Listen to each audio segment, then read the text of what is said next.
Okay, so the recording has been started.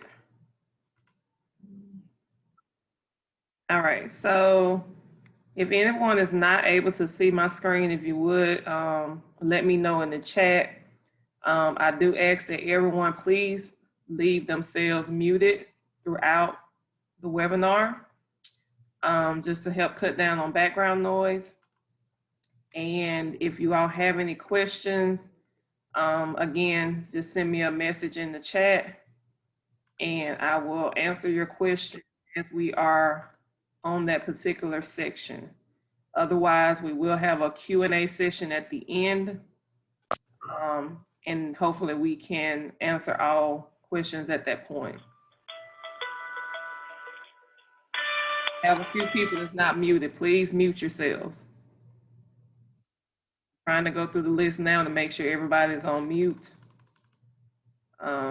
But to not hold up everybody, please, please, please make sure you are muted.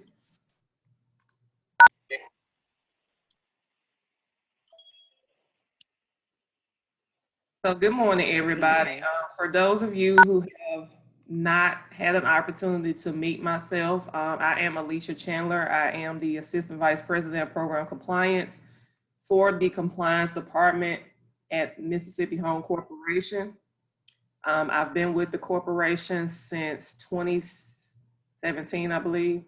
And so I have myself, and then we have Cedrica Rice, Victoria Mayberry, Shalisa Williams, and Burkima Harris as your compliance officers.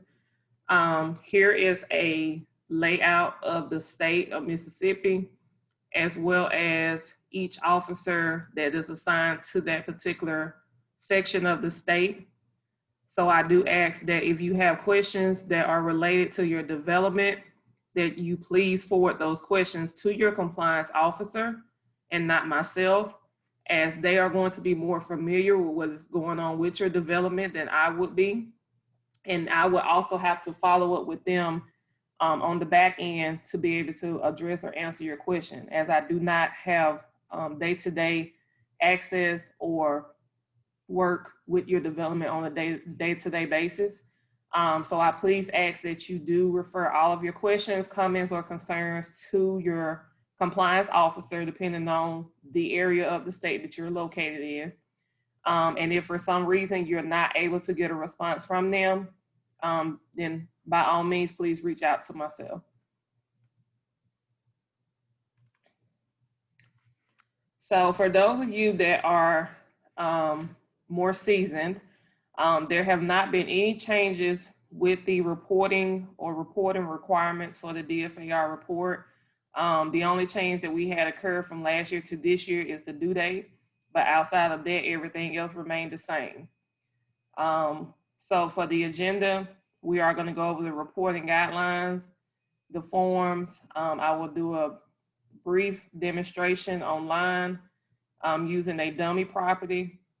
And then, as I stated earlier, we will have a Q&A session at the end. So the purpose of the DFAR reports is to provide MAC a financial health analysis of the development. This information is monitored against underwriting requirements that were submitted during the allocation process. And we do know that those items may or may not change from the time the development was first allocated throughout the years until now. Please make sure you mute yourselves. Again, if you have any questions, just leave them in the chat, but please make sure you are muted.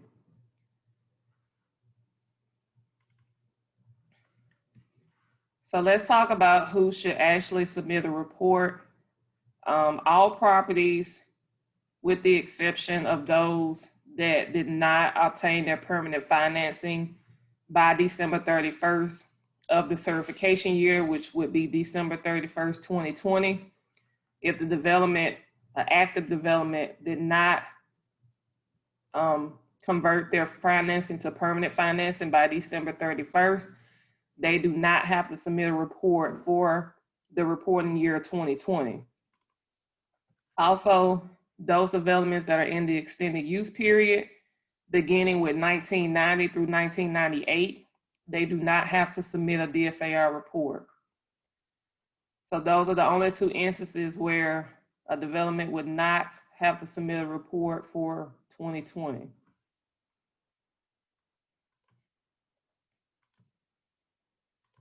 The report is submitted electronically via the DFAR system online, and then also provided, we are provided with a copy of the report that must be emailed as a PDF document to compliance.htc@mshc.com. You do not have to send in any hard copies of any documents.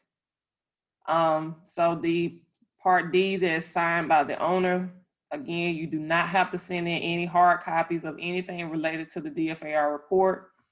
Everything is sent via email to our email address.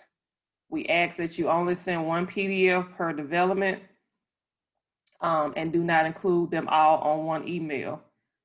The reason being is because if the email attachments are too large, they may or may not come through on our side, and you may or may not receive an error message that the email was not delivered. So until we actually review the reports to be able to identify who has and has not submitted is when we will discover that we never received the report. Although you all may have submitted the report, we did not receive it because the file size was too large. Because again, sometimes it does not let us or you know that the email did not go through. So we ask that you only send one email, one PDF per development. If you try to attach multiple on one email, again, it may or may not come through because of the attachment file size. If you are going to submit a manual submission, again, the email address is compliance.htc@mshc.com. A manual submission means that we are actually going to review the report and manually enter the information into the DFAR system. This service is not free. It is a $100 manual processing fee. So I do encourage you all to enter the information in the system yourselves, because again, if we have to enter it, we will invoice you, and that must be paid in full before we can proceed with uploading the data and reviewing the report.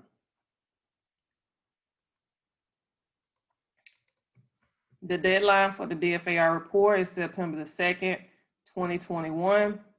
The system is live and active. It has been updated, so there's no reason why anyone should not be able to submit the report on time. The system has actually been updated and live since the beginning of the month.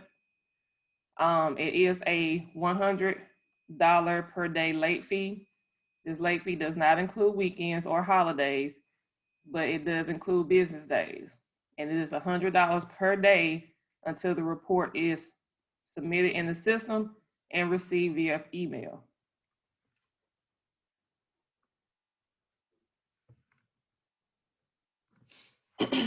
There are 4 different components of the DFAR report. Part A is the operating statement summary report. Part B is the report of replacement reserves. Part C is the report of operating reserves. And Part D is the statement of certification. We are going to go over each part, and I do have a couple of snippets of each part to better explain the main components of each part so that everyone understands exactly how to complete and submit the report. The good thing about the DFAR system is that if you enter the data as it asks, it will automatically populate the information onto the report itself, so you don't have to manually complete the report. So in Part A, it is comprised of income, expenses, your debt service, and this is a snippet of the top part of Part A. Again, our compliance email address is listed up top.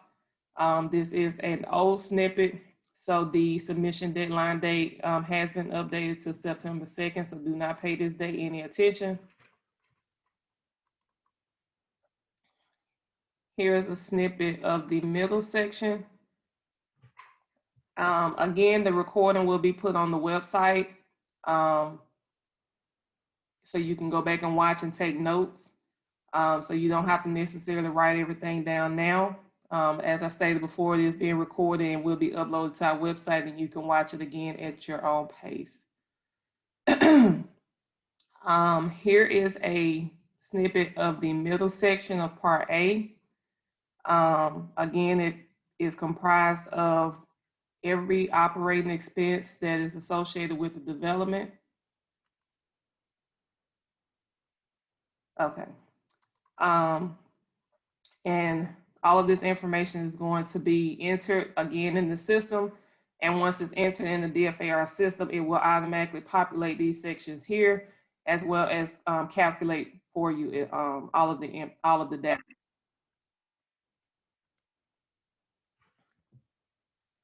Towards the bottom of Part A, for the deferred developer note and the total annual debt service payment, this area is the area that we find a lot of issues in, and most of our write-ups occur based on this area. Please understand and note that the development has to have a debt service ratio between 1.15 or above 1.30. If there's anything below it, it is going to be a deficiency. If it's above it, it still will be a deficiency. When those items are written up as a deficiency, we have to have an explanation as to what steps you're going to take in order to get your development back within range. This information here that's highlighted is reflected at the bottom of Part A. So you don't have to remember what the range is. It is on the form. It's also on the website. When you go to the DFAR section, you can see, like I said, what the range is, so you don't have to necessarily guess or remember what the range is and where the development should lie, depending on how they're operating. So let's talk about the plan of action that I mentioned that does have to be provided if the development is either below or above the noted range. So when you're submitting a plan of action, the level of action that you all plan to take must be included in that plan of action.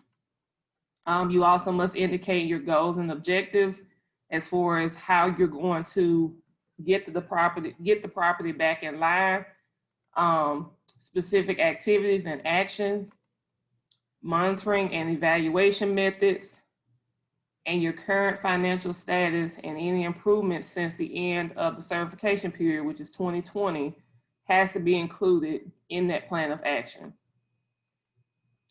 This here is an example of what not to do. There is no plan of action except to keep vacancy levels to a minimum and expenses under control.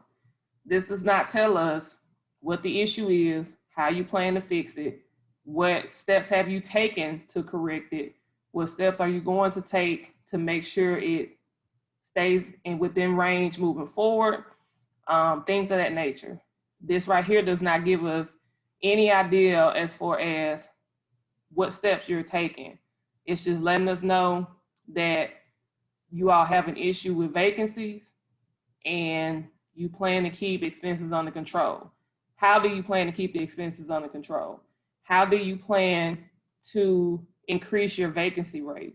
What steps are you going to take to achieve a development that's within range? So it does have to provide a little bit more information than this statement here.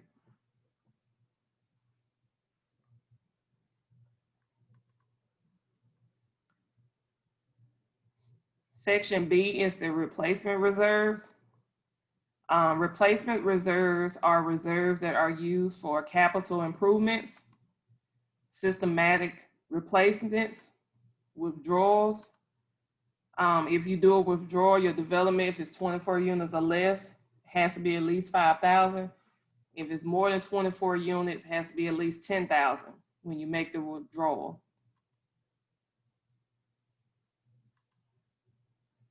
This is a snippet of Part B. As you can see, it asks for the development name, the number, address, tax ID. It asks for your funding source of the replacement reserves. And it also asks for the financial institution that the replacement reserves is being held with. Your total ending balance will populate here.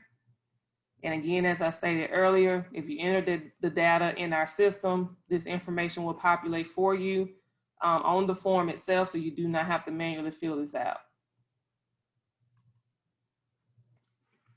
There's also a breakdown of the replacement reserve account. This yellow section here will automatically populate based on the data that was inputted last year. So the beginning balance is going to be the balance that was reported as the ending balance for 2019. So 2019's ending balance is going to be 2020's beginning balance. You cannot adjust this number. This number here cannot be adjusted. So if in 2019 the ending balance was 25,000, then the beginning balance of 2020 should also be 25,000. If there is a difference in that number, then there's some reporting somewhere that was not done correctly. The only way to fix that is that you will have to indicate the difference in the breakdown. So if it's a $5,000 difference, meaning the ending balance of 2019 should have been 20,000 instead of 25, you're going to have to enter a withdrawal of 5,000 in the breakdown in order for your ending balance to come out to be correct. But we cannot change this number. Once it's been reported, it's been saved, we cannot change it.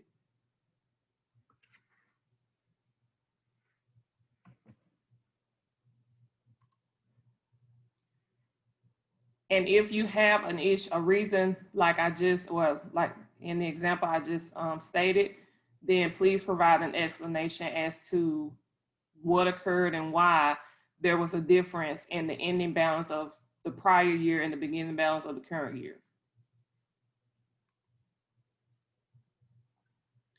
Section C is the operating reserves.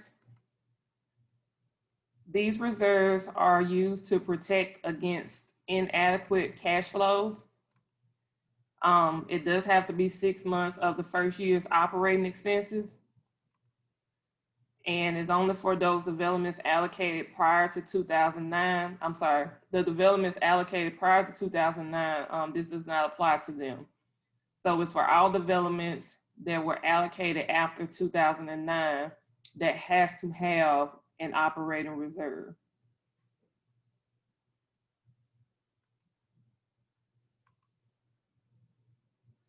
Section C looks a lot similar to Section B.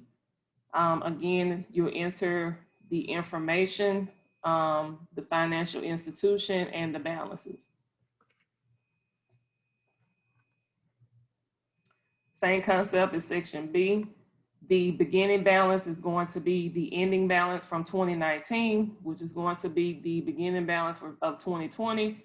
If for some reason this number here is not correct, you do have to make the adjustments here by either making a deposit or recording a deposit of withdrawal to bring this number and this number to line up. And then again, if there are any explanations that are needed as to why there is a difference in the balance, you do have to provide the explanation here.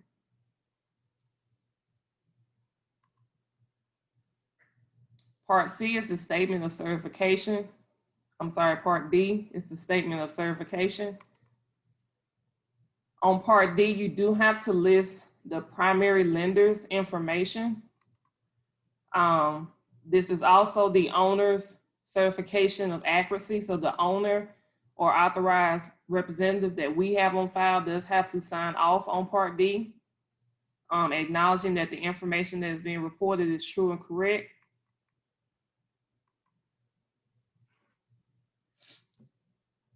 On Part D, there is a section that asks for the current primary lender and the lender that was in place at the issuance of the 8609s. So if the development has had a change in the lender from the time they received their 8609s to now, You do have to indicate who the primary lender was at the issuance of the 8609s. I did forget to remove this splash that is new because it's not new. It's been around for the last few years, but we still have some people that do not fill this out correctly.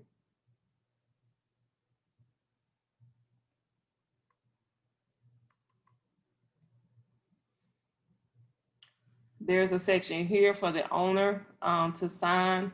We are still accepting electronic signatures, so if you're not able to get a wet signature, that is fine.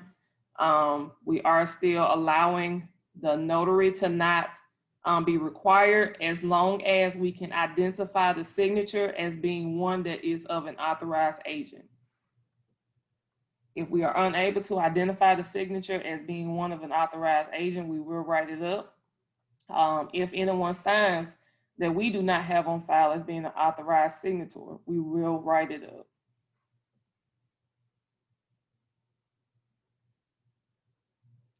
So I'll repeat that again. We are still accepting electronic signatures. We are still allowing a notary to not be required as long as the individual, if they sign with a wet signature, the signature can be identified as one of an authorized signature that we have on file. The electronic signature has to be one of an authorized signature that we have on file. I already know someone's going to call or email me and ask me again about electronic. So I've stated it twice. It is accepted.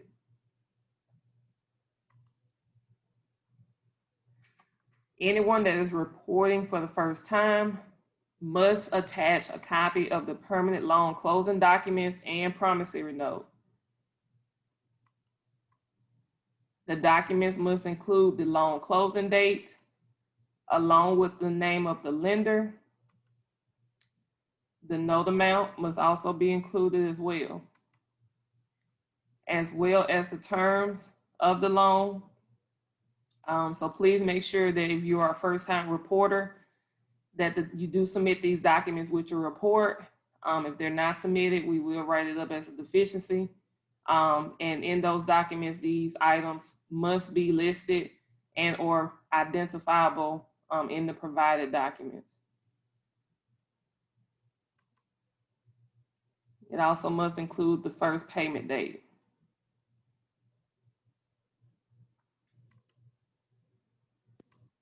If you've had any changes with your loan from the last reporting, you must provide us a copy of the loan modification. Laquandra Williams. So if you've had any changes with your loan since your last reporting, you must also provide a copy of your loan modification documents. If the loan has been refinanced, again, we will need a copy of those documents. And before I go into the live demonstration, if there's anyone that has any questions specifically about the report, now is the time to ask those. And if there is anyone that does not want to stay on for the live demonstration, you are able to leave as well.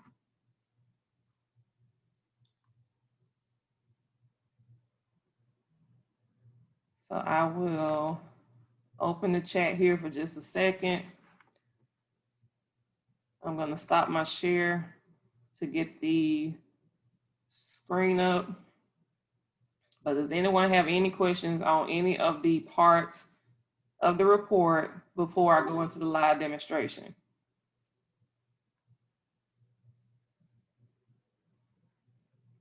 And again, if anyone does not want to stay on for the live demonstration, you can leave the meeting as well. Again, there has not been any changes with the report as far as online. So that process is still the same. So for my seasoned people, trust me, there have not been any changes. The system still looks the same. Nothing new. Nothing new has been added and nothing has been removed.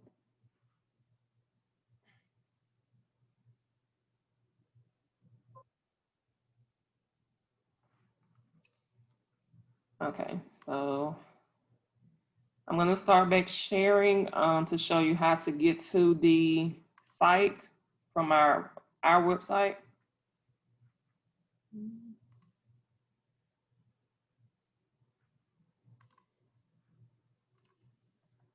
Okay, so everyone should be able to see my screen. So if you go to the Mississippi Home Court website and under property managers, you go to compliance HTC. And right here, you'll see development financial analysis report.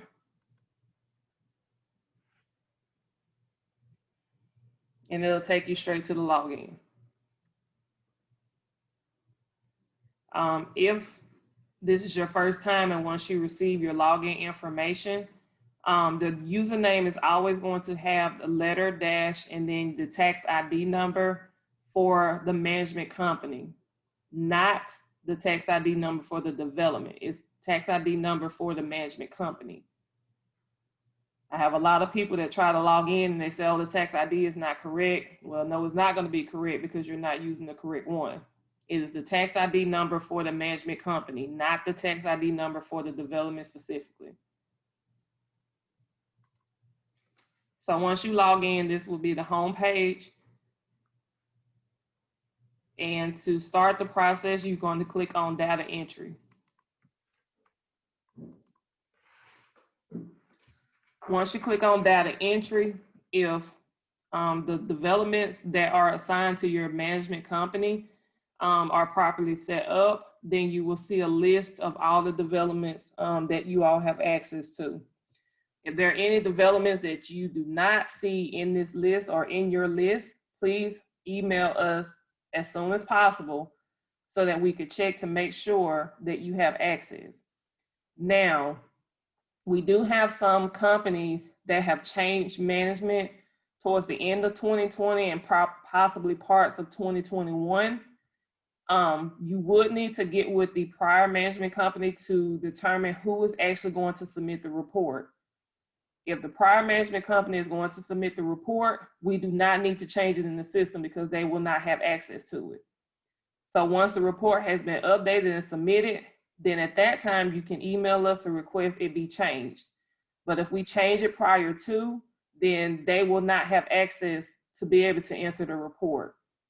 If we have not received the necessary documentation of a management change, we cannot make those changes in the system either. We have to have the necessary documentation reflecting that there has been a management change in order for us to make those changes in the system. So for your reporting year, you want to make sure that you are on 2020. If you need to look back at any prior years, they are accessible to you in the drop-down. So the development that I'm going to submit is going to be Hard Rock Estates. And in order to get the report to generate, I'm going to click on Add Report. It lets me know the report entry for project has been initiated successfully. I click OK. And so the report populates down here at the bottom. You do have to go in and edit each part before you submit. So I'm going to start with part A. My reporting period has already been updated for me. If I need to edit, just click edit.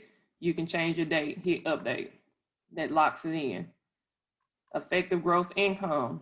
In order to edit this information, you're going to click edit.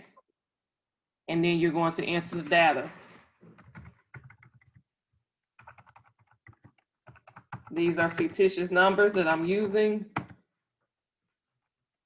If the total gross income looks correct, hit update.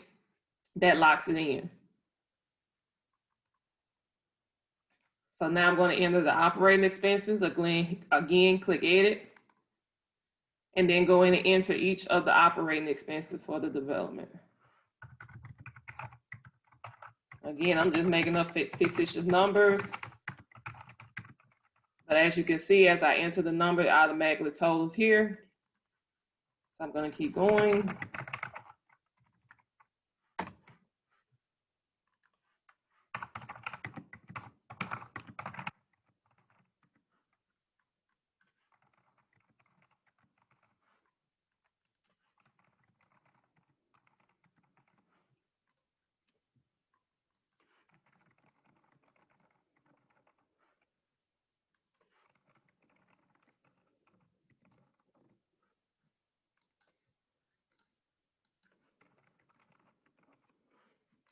All right, so I hit update, that locks it in. Annual debt service, same thing, hit edit.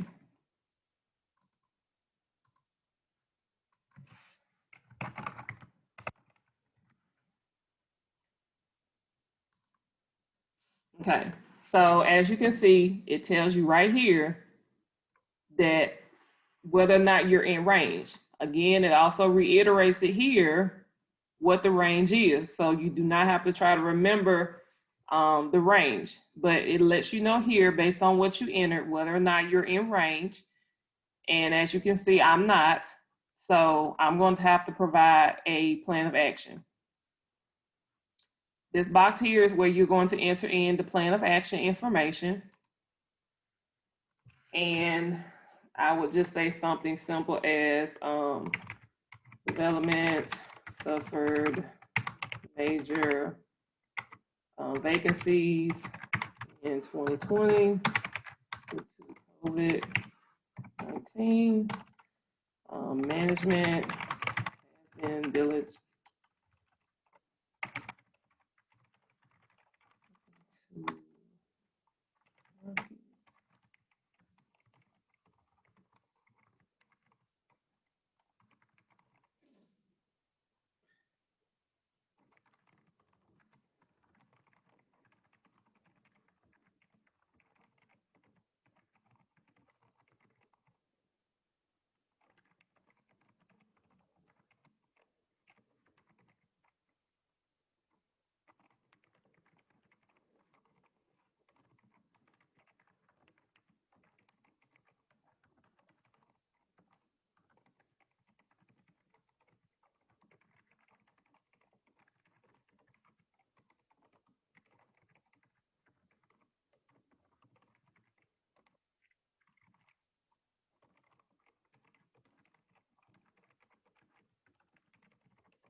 Okay, so I just made up something.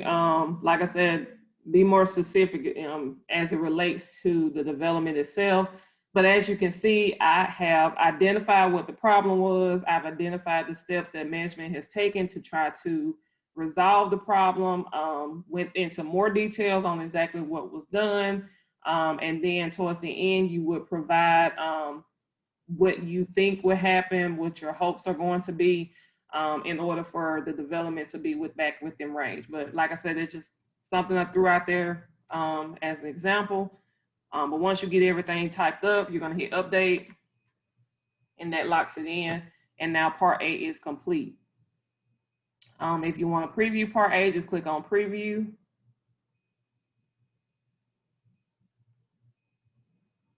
And as you can see, it will generate the report, and all of the information is populated for you.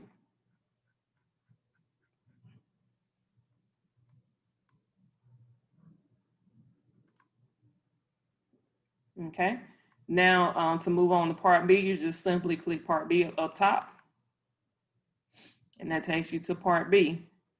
So we're going to hit edit, operating account, update. If the balance holder is already in there, you just select it, put the balance. If the account is shared with another development, click the box that is shared, list the total balance of that is pertinent to this development, and then you're going to list the other developments that share this account. You're going to hit insert to actually insert the information that you submitted so that it can populate onto the report. So it shows you, like I stated before, this is the ending balance of 2019, which is going to be the beginning balance of 2020. As you can see, there is not a button here to edit this. It tells you to contact us if you need to edit it, but I'm letting you know we can't edit it either. So if this number here is not the beginning balance for 2020 and is incorrect, you're going to make that notation here on the data entry. So if you had a withdrawal December 20th or other, because you need to correct the balance, you'll put the amount of the difference. And then you'll put, you know, what was the reason for the difference. Now this is very vague, so do not do this. Be a little bit more specific as to why the balance is incorrect. If it's a change in management, you know, whatever, be a little bit more specific. As you can see, I only entered 20 here. When I tried to hit insert, it gave me an error. So if you do try to enter something that's not correct, it will give you an error. Again, let me know that the minimum has to be at least 10,000, but it still will populate for me.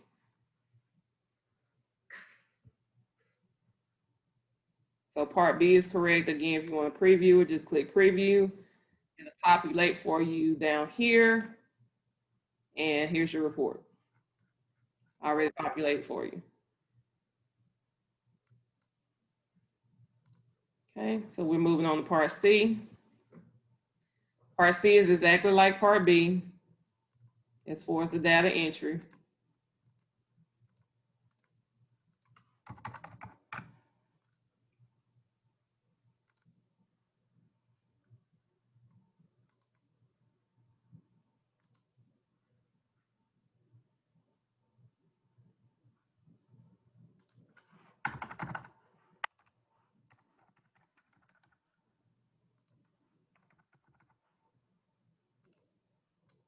Okay. All right, so for part D, again, we're going to hit edit. It says enter the primary lender's information. If the primary lender now is the same one that you used last year, you can check this box. It'll automatically populate that information for you.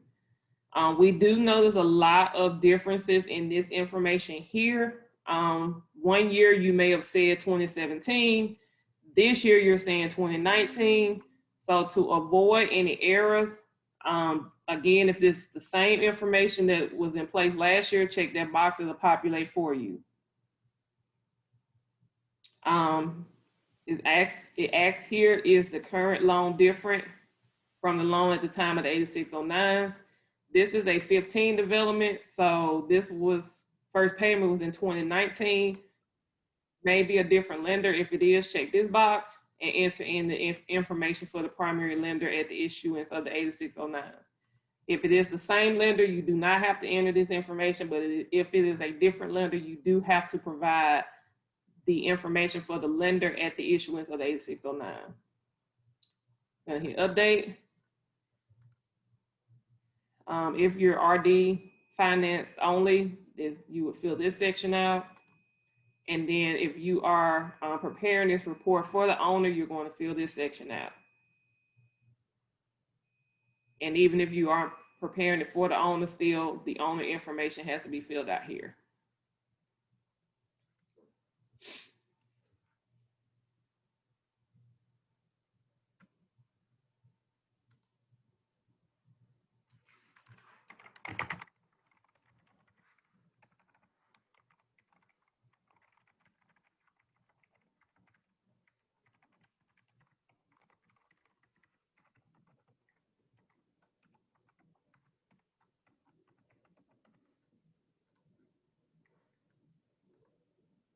All right, so once you have all of the parts completed and updated, you'll go back to data entry.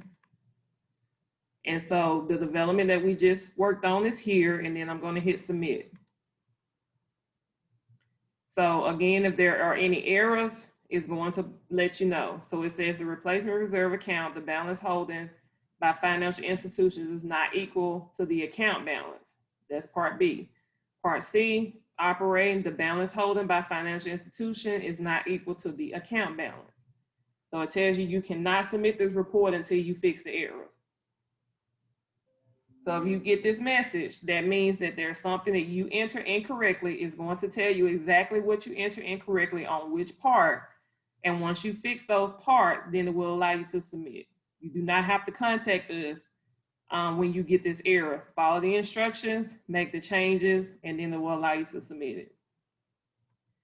If you have multiple developments for your management company, again, this is the same process that you're going to follow. for each and every development, and then you're going to submit each and every one after you have updated the data.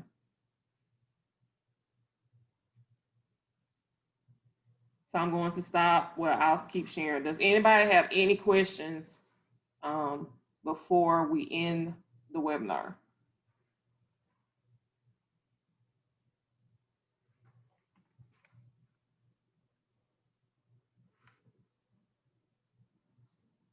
If it's better to unmute versus typing, you can unmute and ask your question, or if you want to type it in the chat, you can type it in your chat.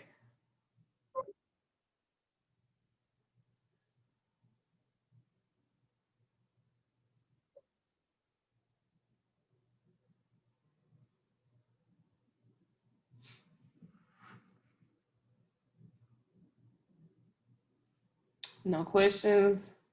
Okay.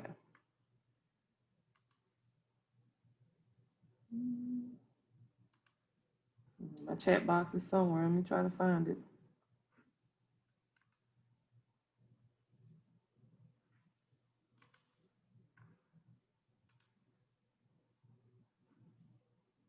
Okay. All right, so there are no questions. So that is all that I have for you guys today. Like I said, the recording will be added to our website. And let me show you where to find those recordings. Hold on one second. Let me share again. So I have a lot of people that say that they don't know where our recordings are.